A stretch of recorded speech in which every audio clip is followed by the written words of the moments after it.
শিক্ষা সংক্রান্ত আপডেটগুলো পেতে অবশ্যই চ্যানেলটিকে সাবস্ক্রাইব করুন এবং পাশে থাকা বেল আইকনটি ক্লিক করুন। নমস্কার, আপনি দেখছেন এডুটেক তন্ময় চ্যানেল।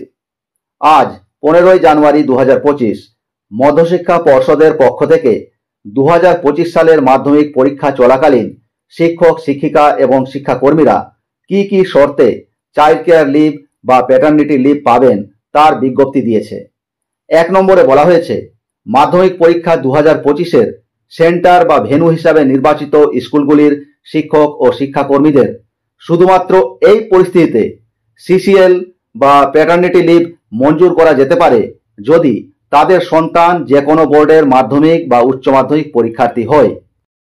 2 নম্বরে বলা হয়েছে, মাধ্যমিক পরীক্ষার সময়কালে এই ধরনের ছুটি পাওয়ার জন্য আবেদনকারী শিক্ষক বা শিক্ষাকর্মীকে তার সন্তানের মাধ্যমিক বা উচ্চ মাধ্যমিক পরীক্ষার রুটিন, অ্যাডমিট কার্ড, স্কুলের আইডেন্টিটি কার্ড ইত্যাদির জেরক্স কপি সহ অ্যাপ্লিকেশন লেটার দিতে হবে এবং তাতে উল্লেখ করতে হবে পিতা অথবা মাতার মধ্যে মাত্র একজনই এই ছুটির জন্য আবেদন করছেন।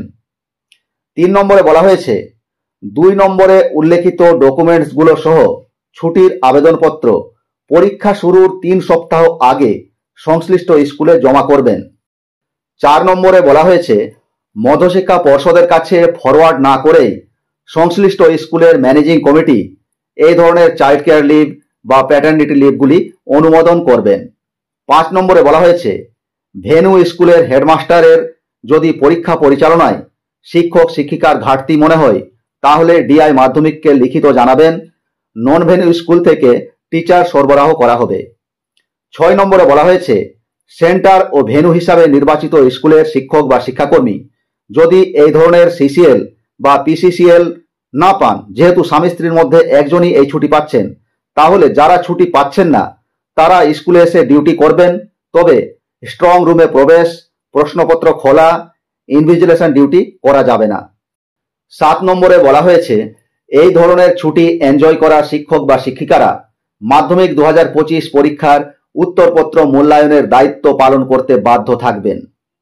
8 নম্বরে বলা হয়েছে, সন্তানের পরীক্ষা ছাড়া অন্য কোনো কারণে যদি মাধ্যমিক পরীক্ষা চলাকালীন চাইল্ড কেয়ার লিভ বা প্যাটার্নিটি লিভের ছুটির আবেদন আসে স্কুলে, তাহলে স্কুল সেটি অনুমোদন করতে পারবেন না।